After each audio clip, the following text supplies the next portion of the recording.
إن الحمد لله نحمده ونستعينه ونستغفره ونعوذ بالله من شرور أنفسنا ومن سيئات أعمالنا من يهدي الله فلا مضل له ومن يضلل فلا هادي له وأشهد أن لا إله إلا الله وحده لا شريك له وأشهد أن محمدا عبده ورسوله وبعد أعوذ بالله من الشيطان الرجيم بسم الله الرحمن الرحيم يا أيها النبي لما تحرم ما أحل الله لك تبتغي مرضات أزواجك والله غفور رحيم وبعد وقال النبي صلى الله عليه وسلم فإن خير الحديث كتاب الله وخير الحدي حدي محمد صلى الله عليه وسلم وشر الأمور محدثاتها وكل محدثة بدعة وكل بدعة ضلالة وكل ضلالة في النار وبعد رب اشرح لي صدري ويسر لي أمري واحلل عقدة من لساني يفقهوا قولي أما بعد الحمدللہ آج ہم دیکھنے جا رہے ہیں سورہ تحریم۔ سورہ تحریم یہ قرآن مجید کا 66 نمبر یعنی 66 نمبر کا سورہ ہے اور اس میں 12 آیتیں ہیں۔ یہاں پر اللہ کے رسول صلی اللہ علیہ وسلم کو ایک بات کہی گئی کہ اللہ کے رسول صلی اللہ علیہ وسلم نے کسی چیز کو اپنے اوپر حرام قرار کر لیا تھا، تب اللہ تعالیٰ نے آپ کو اس سے منع کیا کہ آپ کو اس کی اجازت نہیں ہے کہ آپ اپنے دل سے کسی چیز کو حلال یا حرام قرار دیں۔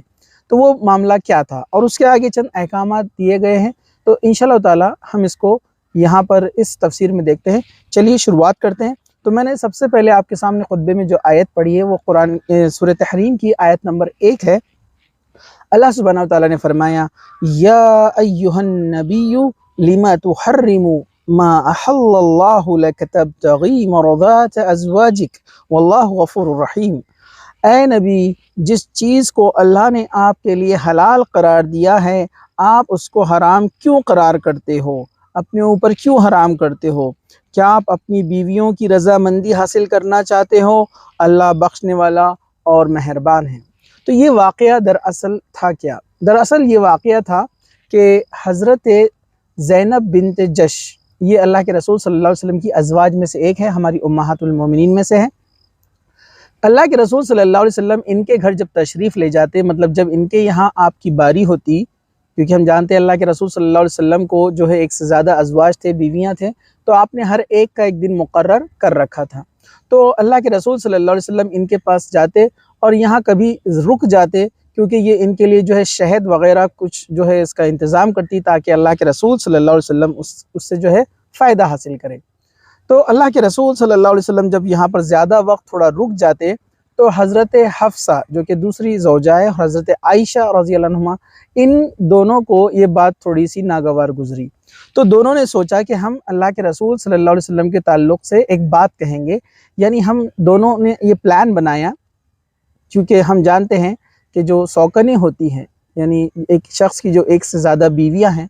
تو فطرت کے طور پر عورتوں کا آپس میں ایک دوسرے سے نہ جمنا، مطلب خاص طور سے سوکنوں کا، اور یہ آپس میں ایک دوسرے سے کچھ نہ کچھ چیزوں میں چاہتی ہے کہ اس کو بڑھوتری ملے، شوہر کی توجہ اس کی طرف زیادہ ہو، اس کے طرف اس کا رخ زیادہ ہو۔ تو ظاہر سی بات یہ فطری چیز ہے، چاہے وہ ہماری امہات المومنین کیوں نہ ہو اور دنیا کی کوئی بھی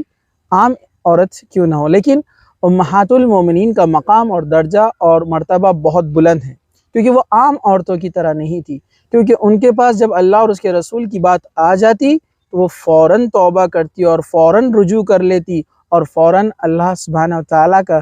ذکر بلند کرتی، اللہ تعالیٰ کو یاد کرتی، توبہ کرتی اور نبی کریم صلی اللہ علیہ وسلم کی بتائی ہوئی باتوں کو فوراً مان لیتی۔ اب معاملہ ہوا یوں کہ دونوں نے ایک طرح کا اس طرح سے پلان بنایا۔ پلان یہ تھا کہ وہ دونوں نے کہا کہ ہم جب اللہ کے رسول صلی اللہ علیہ وسلم زینب بنت جش رضی اللہ عنہ کے پاس سے جب ہو کر آئیں گے تو تم بھی یہ کہنا کہ آپ جب وہاں سے آتے ہیں تو آپ کے منہ سے ایک قسم کی بدبو آتی ہے۔ تو دونوں نے لہٰذا ایسے ہی کیا۔ تب اللہ کے رسول صلی اللہ علیہ وسلم نے حضرت حفصہ کے سامنے کہا کہ میں قسم کھاتا ہوں کہ اب میں زینب بنت جش کے پاس کا شہد نہیں کھاؤں گا، کیونکہ اللہ کے رسول صلی اللہ علیہ وسلم کو ایسا لگا کہ شاید اس شہد کے اندر کچھ پرابلم ہے، کچھ مسئلہ ہے جو حضرت زینب بنت جش آپ کو دیا کرتی تھی۔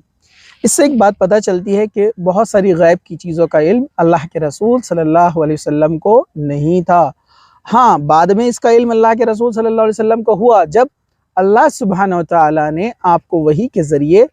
اس بات کو بتایا۔ تو یہ بات بھی ہمیں ایک جو ہے معلوم پڑی یہاں پر۔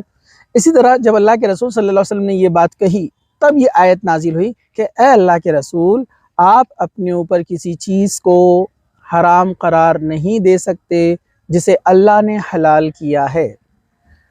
اب دوسرا ایک جو ہے فتح القدیر کے اندر جو ہے ایک واقعہ آتا ہے جس کو جو شیخ ناصر الدین البانی نے صحیح کہا ہے۔ وہ واقعہ اس طرح سے کہ اللہ کے رسول صلی اللہ علیہ وسلم جو ہے اپنی ازواج، اپنی بیویوں سے ایک باری سے یعنی ایک دن آپ نے مقرر کیا تھا آپ ملاقات کے لیے جاتے۔ ایک بار ایسا ہوا کہ آپ حضرت ماریہ جو کہ آپ کی غلام لونڈی ہے، آپ ان کے گھر پر جو ہے موجود تھے، اور معاف کیجئے گا، آپ جو ہے حضرت حفصہ کے گھر پر جو ہے گئے۔ حضرت حفصہ کے گھر پر جب آپ گئے تو حضرت حفصہ وہاں پر موجود نہیں تھی، اور اسی دوران جو ہے حضرت ماریہ وہاں پر حضرت حفصہ کے گھر پر جو ہے پہنچ گئی، اور اللہ کے رسول صلی اللہ علیہ وسلم حضرت ماریہ کے ساتھ بیٹھے گفتگو کیا۔ اتنے میں حضرت حفصہ وہاں پر پہنچ گئی، اور حضرت حفصہ نے ان کی غیر موجودگی میں اپنے گھر میں حضرت ماریہ کو جب اللہ کے رسول صلی اللہ علیہ وسلم کے ساتھ دیکھا تو انہیں یہ بات بڑی ناگوار گزری، اور وہ وہاں سے چلی گئی۔ تب اللہ کے رسول صلی اللہ علیہ وسلم نے حضرت حفصہ کے پاس جا کر ان سے ملاقات کی اور انہیں یہ بتایا کہ میں جو ہے ماریہ کے ساتھ جو میں بیٹھا تھا اس تعلق سے آپ نے وضاحت کی، اور اس کے بعد آپ نے کہا کہ اب میں دوبارہ جو ہے ماریہ سے کبھی نہیں ملوں گا۔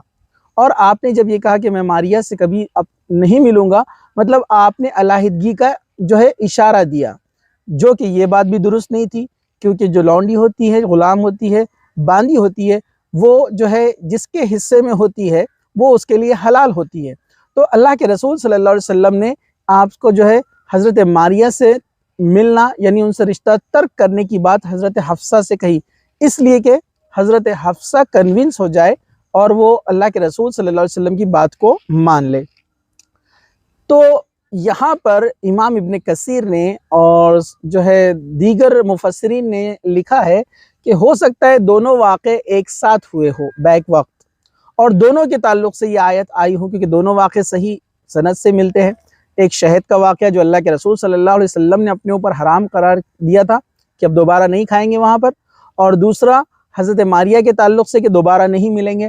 تو یہ دونوں چیزوں کے تعلق سے اللہ سبحانہ وتعالیٰ نے، ہو سکتا ہے مفسرین کا کہنا ہے کہ ہو سکتا ہے اللہ سبحانہ وتعالیٰ نے یہ دونوں کے تعلق سے بات کہی ہو کہ آپ ان میں سے کسی چیز کو اپنے اوپر حرام قرار نہیں کر سکتے جب تک اللہ نے آپ کو ان پر حلال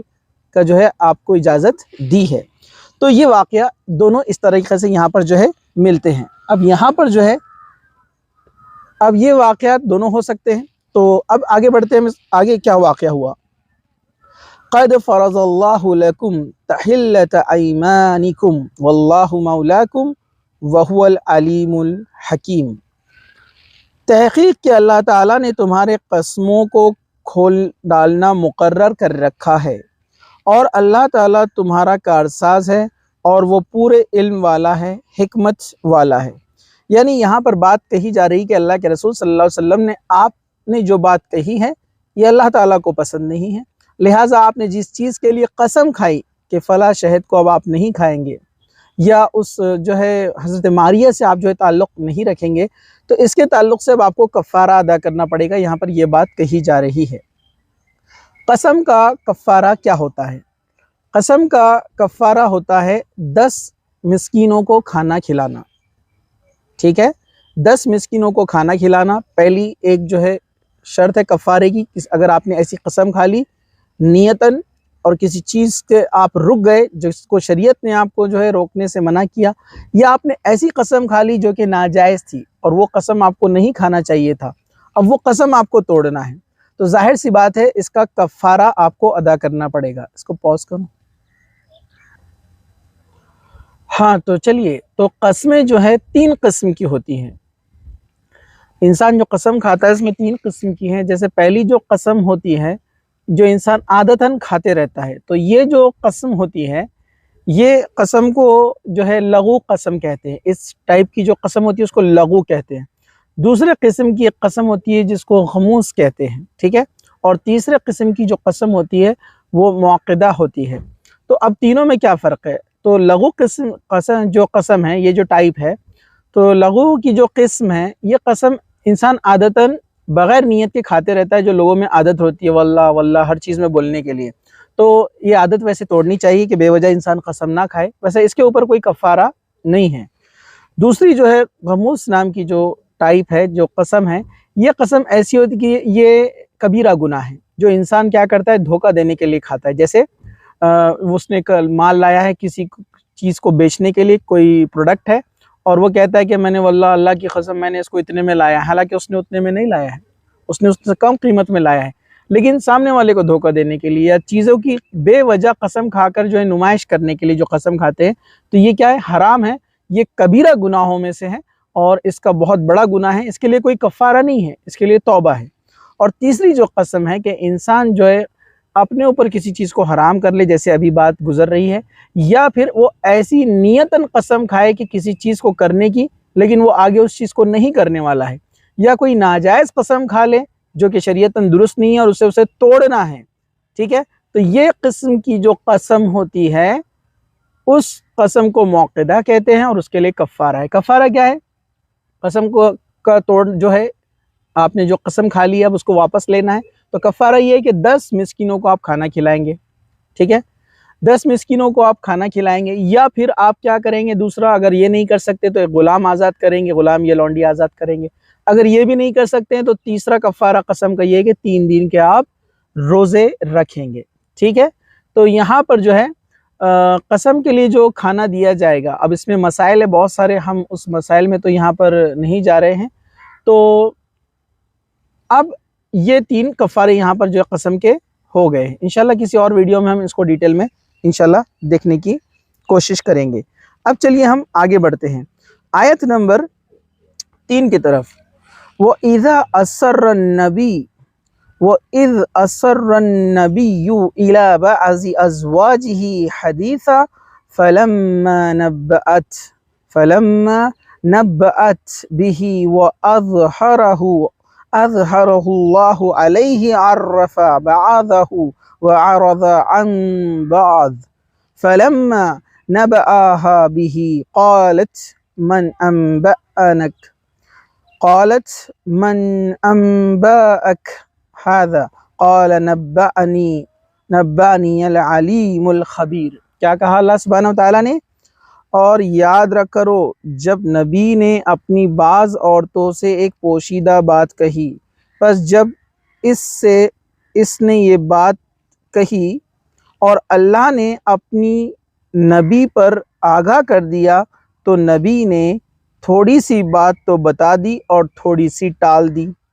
پھر جب نبی نے اپنی اس بیوی کو یہ بات بتائی تو وہ کہنے لگی، اس کی خبر آپ کو کس نے دی؟ کہا، سب جاننے والے، پوری خبر رکھنے والے اللہ نے مجھے یہ بتایا ہے۔ مطلب یہ جو واقعہ یہاں پر پیش آیا، جیسے حضرت حفصہ کو جو اللہ کے رسول صلی اللہ علیہ وسلم نے بات کہی تھی کہ میں ماریہ سے دوبارہ ملاقات نہیں کروں گا، اور آپ نے یہ کہا تھا کہ یہ بات تم کسی کو مت کہنا، تو یہ وہی بات ہے جو یہاں پر آ رہی کہ اللہ تعالیٰ فرما رہا ہے کہ نبی نے جب ایک بات کسی کو کہی تھی اور کہا تھا کسی کو نہیں کہنا، اور آدھی بات بتاتی اور آدھی روک دی، وہ اس لیے آپ نے اس کا احتیاط کیا کیونکہ آپ کو پتا تھا کہ یہ باتیں جو ہے ابھی وضاحت کے ساتھ سامنے نہیں آئی ہیں۔ دوسرا یہ، جب آپ سے پوچھا گیا کہ یہ بات آپ کو کہاں سے پتہ چلی، تو اللہ کے رسول صلی اللہ علیہ وسلم نے بتایا کہ اس باخبر یعنی اللہ نے مجھے یہ بات بتائی ہے جو ہر چیز کا علم رکھتا ہے۔ اس سے ایک بات پتہ چلی کہ اللہ کے رسول صلی اللہ علیہ وسلم کو قرآن کے علاوہ بھی وحی آتی تھی، مطلب اللہ سبحانہ وتعالیٰ فرشتوں کے ذریعے سے آپ کو قرآن کے علاوہ بھی کچھ چیزوں کا الہام کرتے تھے، اللہ تعالیٰ آپ کو کچھ چیزوں کو بتاتے تھے تاکہ اللہ کے رسول صلی اللہ علیہ وسلم کو آگاہ کیا جا سکے جو بھی معاملہ پیش ہونے والا ہے۔ تو اللہ کے رسول صلی اللہ علیہ وسلم کو غیب سے اس چیز کا علم دیا گیا تھا،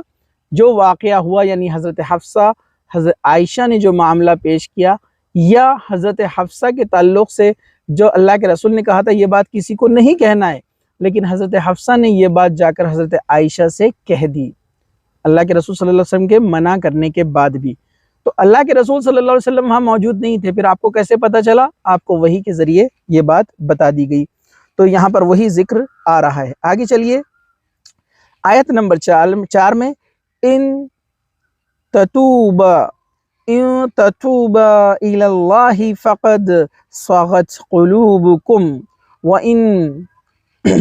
وَإِن تُطَاهَرَ عَلَيْهِ فَإِنَّ اللَّهَ هُوَ مَوْلَاهُ وَجِبْرِيلُ وَصَالِحُ الْمُؤْمِنِينَ وَالْمَلَائِكَةُ بَعْدَ ذَلِكَ ظَهِيرٌ۔ کیا فرمایا اللہ سبحانہ وتعالیٰ نے یہاں پر اب آیت نمبر 4 میں؟ اے نبی کی دونوں بیویوں،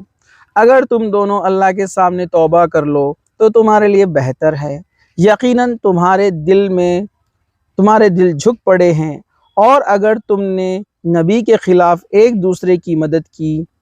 پس یقیناً اس کا کارساز یعنی نبی کا کارساز محمد صلی اللہ علیہ وسلم کا مددگار اللہ ہے، جبرائیل ہے اور نیک ایمان والے لوگ ہیں، اور ان کے علاوہ فرشتے بھی مددگار ہیں۔ تو یہاں پر اللہ سبحانہ وتعالیٰ نے ایک بات کہی، وہ بات یہ ہے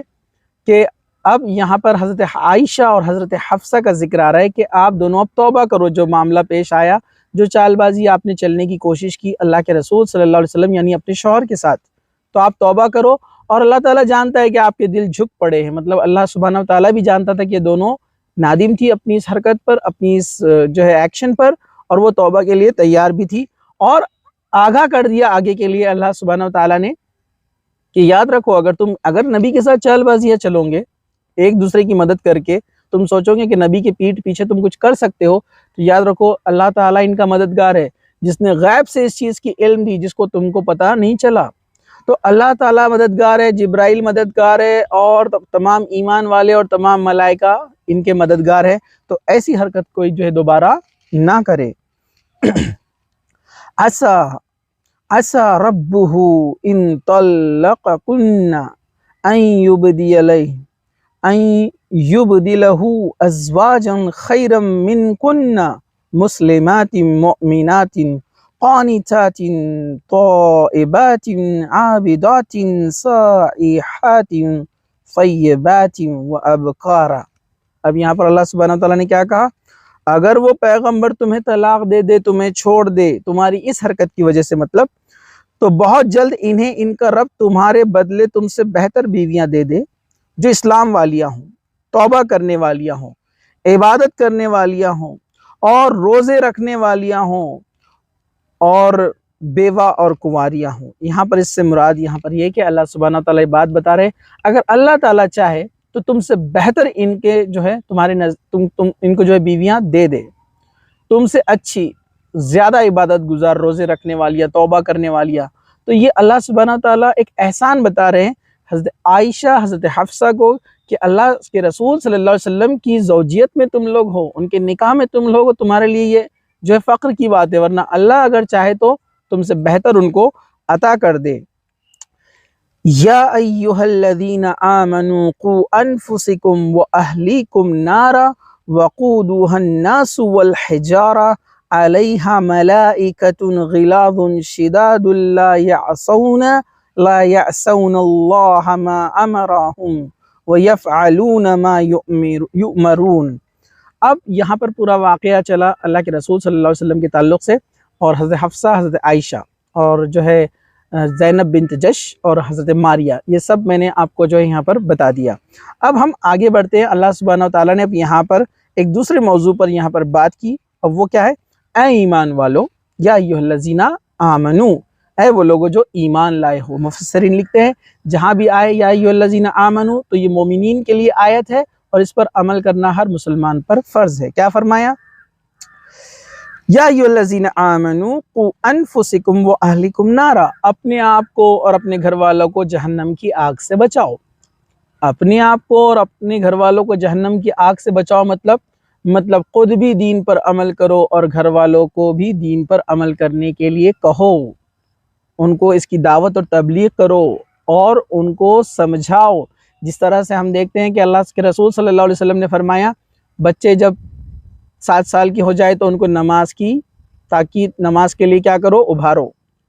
اور 10 سال کے ہو جائے تو نماز نہ پڑھنے پر ان کو سختی کرو، ٹھیک ہے۔ تو اگر بچہ 7 سال کی عمر جب پہنچ جائے تو ہمیں بچوں کو نماز کی عادت ڈلوانی چاہیے، نماز کی عادت،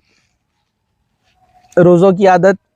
اسلام، ارکان اسلام، تمام چیزوں کی کوشش کی جائے کہ ان کو دین کا علم دیا جائے۔ یہ عام ایک ایگزامپل میں آپ کو بتا رہا ہوں، ویسے تمام چیزوں میں ہم گھر کے اندر کوئی بھی برائی دیکھے جو دین اسلام سے ہٹ کر ہے تو اس سے ان کو روکا جائے اور اسلام پر عمل کرنے، دین پر عمل کرنے کے لیے ان کو ابھارا جائے۔ کیوں اس طرح سے کیا جائے؟ اللہ تعالیٰ نے کیا کہا کہ اپنے آپ کو اور اپنے گھر والوں کو جہنم کی آگ سے بچاؤ۔ مطلب ظاہر سی بات ہے، اگر آپ خود دین پر عمل نہیں کریں گے تو آپ کے گھر والے کس طرح کریں گے؟ دوسرا، جب آپ اور آپ کے گھر والے جب دین پر عمل نہیں کریں گے تو اللہ تعالیٰ کے احکامات کی نافرمانی ہوں گی، اور جب اللہ تعالیٰ کے احکامات کی نافرمانی ہوں گی تو اس کے بدلے میں اللہ سبحانہ وتعالیٰ ہم کو کہاں ڈالے گا؟ جہنم میں، آگ میں۔ اس لیے کہا اس آگ سے بچاؤ، دینداری کو اپناؤ، خود بھی اپناؤ اور اپنے گھر والوں کو بھی۔ اور آگے فرمایا وَقُودُهَا النَّاسُ وَالْحِجَارَةُ، اور اس آگ میں کیا ہے؟ اس آگ کا ایندھن انسان اور پتھر ہے۔ انسان اور پتھر کو ایز اے فیول کہا جا رہا ہے، مطلب ایندھن کے طور پر ان کو جلایا جائے گا۔ اور ہم سب جانتے ہیں پتھر کیلشیم کاربونیٹ ہوتا ہے،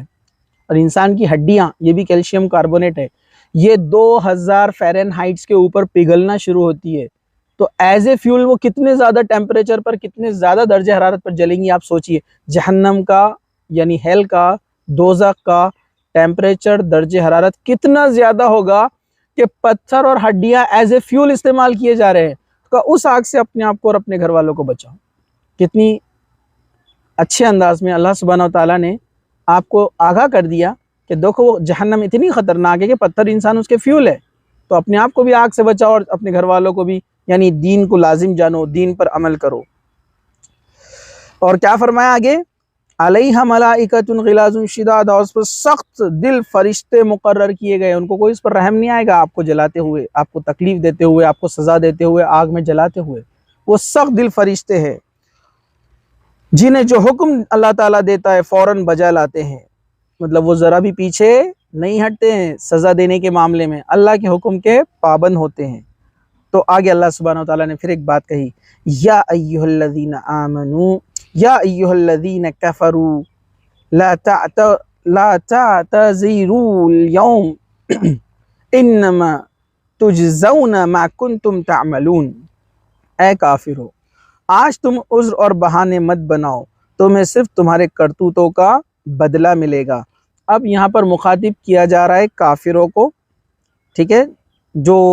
ایمان سے پھر گئے، ایمان نہیں لائے، انکار کیا، تو جب وہ جہنم میں جلائے جائیں گے، اس میں ڈالے جائیں گے انکار کرنے والے لوگ، کافر کہتے ہیں انکار کرنے والے کو، ٹھیک ہے، اور جو اسلام کا انکار کرے، ظاہر سی بات ہے وہ شریعت کی اصطلاح میں وہ کافر کہلاتا ہے، ٹھیک ہے۔ تو اب ان لوگوں سے کہا جائے گا یہ تمہاری کرتوتوں کے بدلے، دنیا میں جو باتوں کو تم نہیں مانتے تھے، آج تم کو جہنم میں جلایا جا رہا ہے۔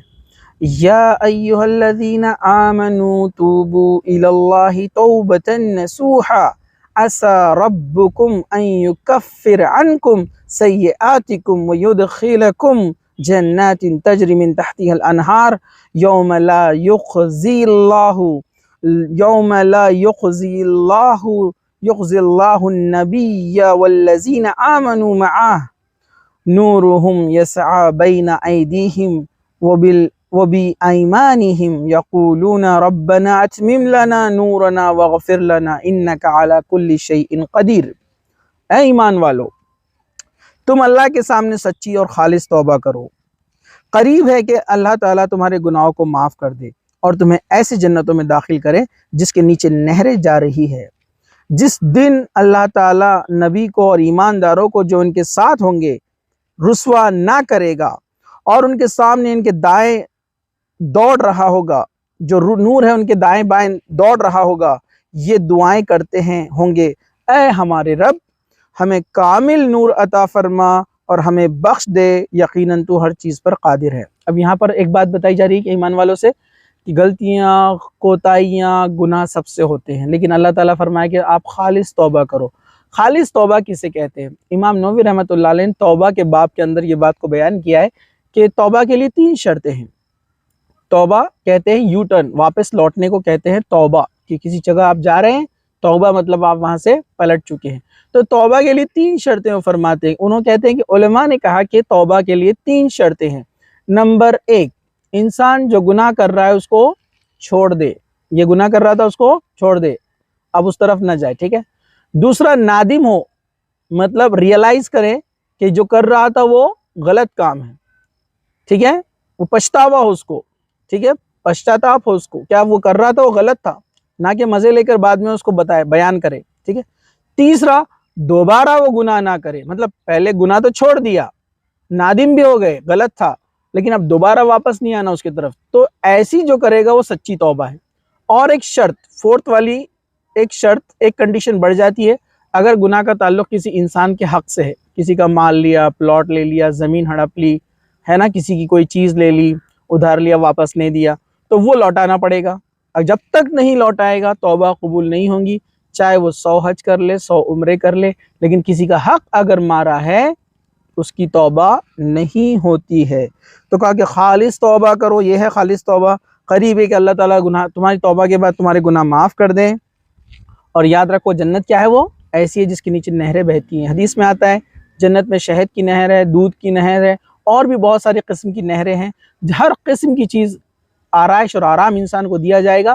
جس سے کم تر آرام اور آرائش اور چھوٹی چھوٹی چیزوں کے لیے انسان انجوائمنٹ کے لیے گناہ کر بیٹھتا ہے۔ تو اللہ تعالیٰ اس کو یہاں پر ایک ریمائنڈر دے رہے ہیں کہ ان چھوٹی چھوٹی چیزوں کے لیے تم گناہ کرتے ہو، توبہ کر لو، واپس آ جاؤ، اس سے بیٹر چیزیں تم کو جنت میں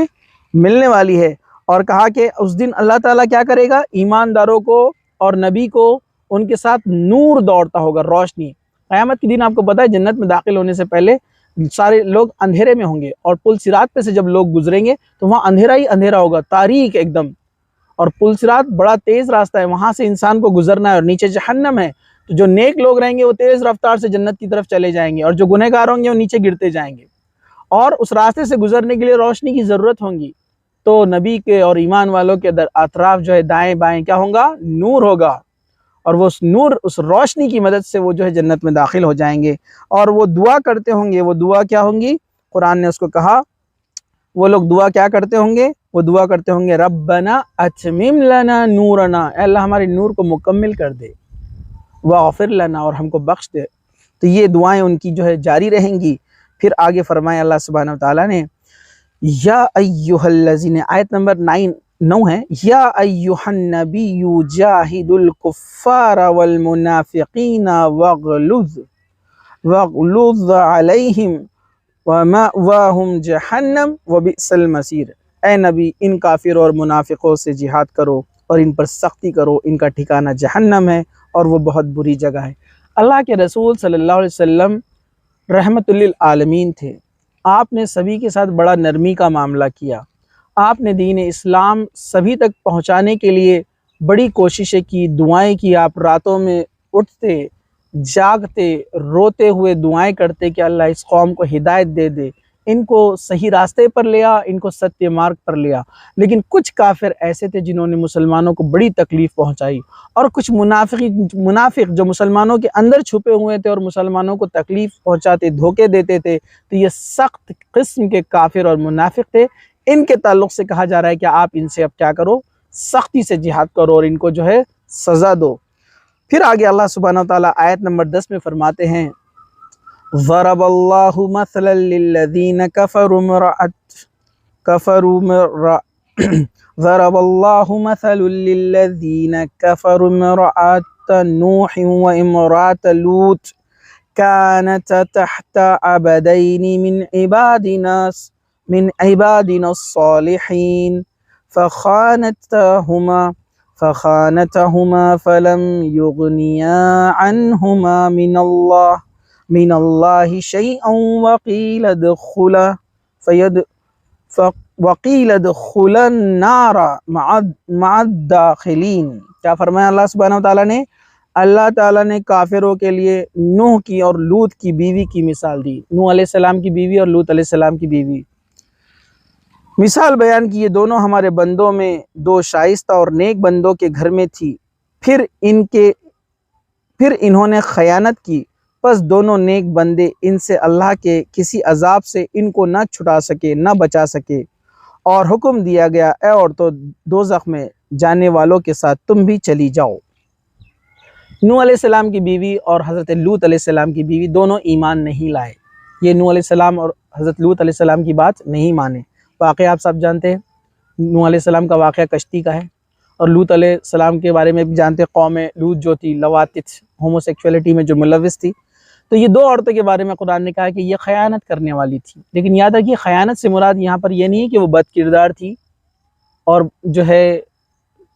اس زنا یا اس قسم کے کوئی گناہ میں شامل تھی، ایسا نہیں ہے، کیونکہ نبیوں کی جو بیویاں ہوتی ہے وہ بد کردار نہیں ہوتی ہے، ان میں بیڈ کیریکٹرز نہیں ہوتے ہیں، ٹھیک ہے، وہ پاک دامن ہوتی ہے، یہ بات ہمیں واضح ہو جانا چاہیے، ٹھیک ہے۔ یہاں پر خیانت سے مراد یہ ہے کہ یہ نبی کے جو احکامات اللہ کی طرف سے نازل ہوتے تھے یہ ان کو کیا کرتی تھی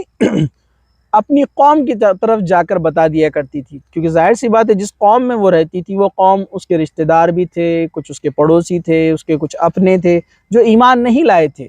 تو وہ ان کی مدد کرتی تھی، اپنے شوہر یعنی نبی جو اللہ کے بنائے ہوئے میسنجر پروفٹ ہے ان کی مدد کرنے کے بجائے جو نبی کے خلاف لوگ ہیں وہ ان کی مدد کرتی تھی، اپنی قوم کی طرف وہ متوجہ ہوتی، اپنی قوم کی ہیلپ کرتی، اس لیے ان کو کافر قرار دیا گیا، اور اللہ تعالیٰ نے کہا کہ اللہ نے ان کو جہنم میں ڈالنے والا ہے، اور اللہ نے ان کو جہنم لکھ دی ہے۔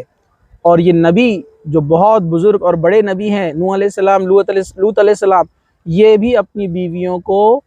اس جہنم کی آگ سے نہیں بچا سکے، تو تم لوگوں کا کیا معاملہ ہوگا؟ اللہ سبحانہ و تعالیٰ یہاں پر اشارہ دے رہے ہیں کہ نبی کی بیویاں بھی جنت میں داخل نہیں ہو سکتی اگر یہ کفر کرتی ہے تو، ٹھیک ہے۔ چلیے، وَضَرَبَ اللَّهُ مَثَلًا لِلَّذِينَ آمَنُوا امْرَأَتَ فِرْعَوْنَ إِذْ قَالَتْ رَبِّ ابْنِ لِي عِندَكَ بَيْتًا فِي الْجَنَّةِ وَنَجِّنِي مِنْ فِرْعَوْنَ وَعَمَلِهِ وَنَجِّنِي مِنَ الْقَوْمِ الظَّالِمِينَ۔ اب یہاں پر کیا کہا؟ اللہ تعالیٰ نے ایمان والوں کے لیے فرعون کی بیوی کی مثال دی ہے۔ یہاں حضرت آسیہ کا ذکر آ رہا ہے، جو حدیث میں آتا ہے ان کا نام آسیہ تھا، تو یہ فرعون کی بیوی تھی۔ تو اللہ تعالیٰ نے کہا کہ ہم نے فرعون کی بیوی کی ایک مثال دی ایمان والوں کے لیے، جبکہ اس نے دعا کی اے میرے رب میرے لیے اپنے پاس جنت میں مکان بنا، اور مجھے فرعون سے اور اس کے عمل سے بچا، اور مجھے ظالم لوگوں سے خلاصی دے۔ یہاں پر اللہ سبحانہ و تعالیٰ نے ایک بہترین مثال ایک عورت کی دی۔ پہلے دو بد کردار عورتوں کا یہاں پر مثال لی گئی، نوح علیہ السلام کی بیوی، لوط علیہ السلام کی بیوی، نبیوں کی بیویاں ہیں لیکن جہنم میں جا رہی ہے، عمل صحیح نہیں ہے۔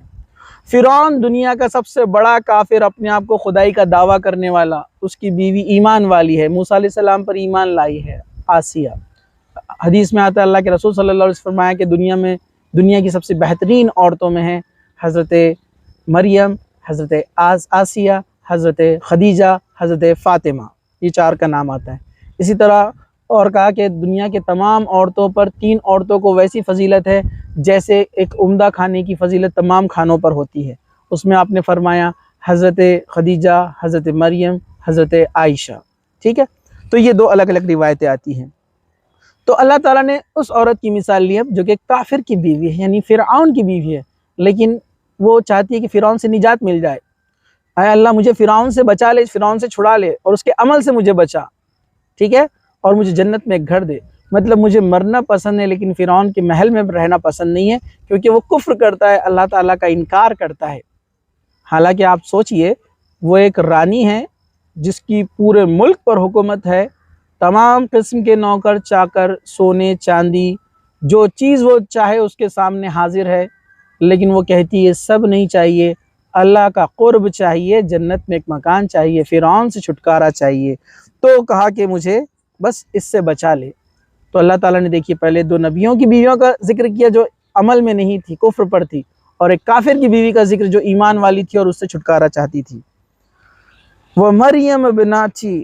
عِمْرَانَ الَّتِي أَحْسَنَتْ فَرْجَهَا فَنَفَخْنَا فِيهِ مِنْ رُوحِنَا وَصَدَّقَتْ بِكَلِمَاتِ رَبِّهَا وَكُتُبِهِ وَكَانَتْ مِنَ الْقَانِتِينَ۔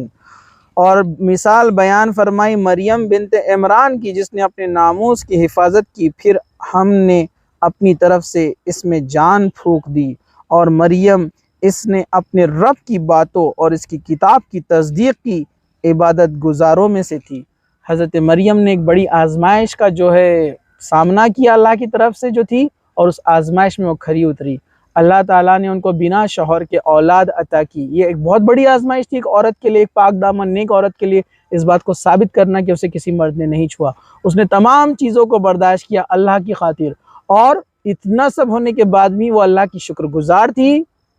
عبادت میں کوئی کمی نہیں کی، اللہ کو یاد کیا کرتی تھی، اور لوگوں کے تمام طعنے اور چیزوں کو وہ سہتی رہی، اور اللہ تعالیٰ نے ان کے ذریعے سے عیسیٰ علیہ السلام کو پھر ایک نشانی بنا کر دنیا کے لیے بھیجا، اور اپنا نبی جو ہے چن لیا، رسول بنا کر بھیجا۔ تو حضرت مریم جو کہ ایک بہت عبادت گزار بندی تھی، ایک پل بھر کے لیے بھی وہ اللہ تعالیٰ کی نافرمانی نہیں کرتی تھی، تو اللہ نے ان کی بھی مثال لی۔ تو یہاں 4 عورتوں کا ذکر آ گیا، حضرت نوح اور لوط کی بیوی جو کہ بد کردار اور دوسرے ہیں، بد کردار سے مراد خیانت کرنے والی، مطلب نبی کے خلاف جانے والی، اور 2 عورتوں کا ذکر ہو رہا ہے جو کہ ایک فرعون کی بیوی ہے نیک، اور ایک حضرت مریم جنہوں نے بڑی آزمائش کا سامنا کیا، اللہ تعالیٰ کے احکامات کو بجا لایا۔ تو یہاں پر یہ 12 آیتیں ہیں جس میں ہم نے دیکھا پہلے اللہ کے رسول صلی اللہ علیہ وسلم کا جو واقعہ گزرا، حضرت حفصہ، حضرت عائشہ، حضرت زینب بنت جش سے متعلق ایک واقعہ، دوسرا حضرت حفصہ اور حضرت ماریہ کے تعلق سے ایک واقعہ جو میں نے آپ کے سامنے پیش کیا، اور اسی طرح اس کے بعد آئی کہ اے ایمان والو اپنے آپ کو اور اپنے گھر والوں کو جہنم کی آگ سے بچاؤ۔ پھر آگے کافر اور منافقین کا ذکر آیا، پھر اس کے بعد ذکر آیا کہ اللہ سبحانہ و تعالیٰ نے کہا کہ خالص توبہ کرو، یہ پہلے گزر چکا اس سے پہلے، اور بعد میں اللہ تعالیٰ نے مثال دی 2 عورتوں کی، حضرت نوح کی بیوی اور حضرت لوط کی بیوی، جو کہ ایک بہت برگزیدہ بندے اور نیک بندوں کی بیویاں ہیں، لیکن اللہ تعالیٰ کی نافرمان تھی، اس لیے وہ جہنم میں داخل ہو گئی۔ اور اس کے بعد 2 عورتوں کا ذکر آیا، فرعون کی بیوی جو کہ کافر کی بیوی ہے، لیکن ایمان بلند ہونے کی بنیاد پر اللہ تعالیٰ نے اس کو مثال پیش کر دی ایمان والوں کے لیے۔ پھر اس کے بعد حضرت مریم کی مثال لی جنہوں نے بڑی قربانیاں دی اور سیکریفائس کیا اسلام کے لیے، دین کے لیے، اللہ کے حکم کی خاطر۔ تو یہ تھا سورہ تحریم اور اس کی 12 آیتیں۔ اللہ سبحانہ و تعالیٰ سے دعا ہے کہ اللہ سبحانہ و تعالیٰ ہمیں کہنے سننے سے زیادہ عمل کی توفیق عطا فرمائے، جب تک زندہ رکھے، اسلام پر زندہ رکھے، خاتمہ ایمان پر ہو۔ وآخر دعوانا ان الحمد للہ رب العالمین، سبحان ربک رب العزت عما یصفون، وسلام علی المرسلین والحمد للہ رب العالمین۔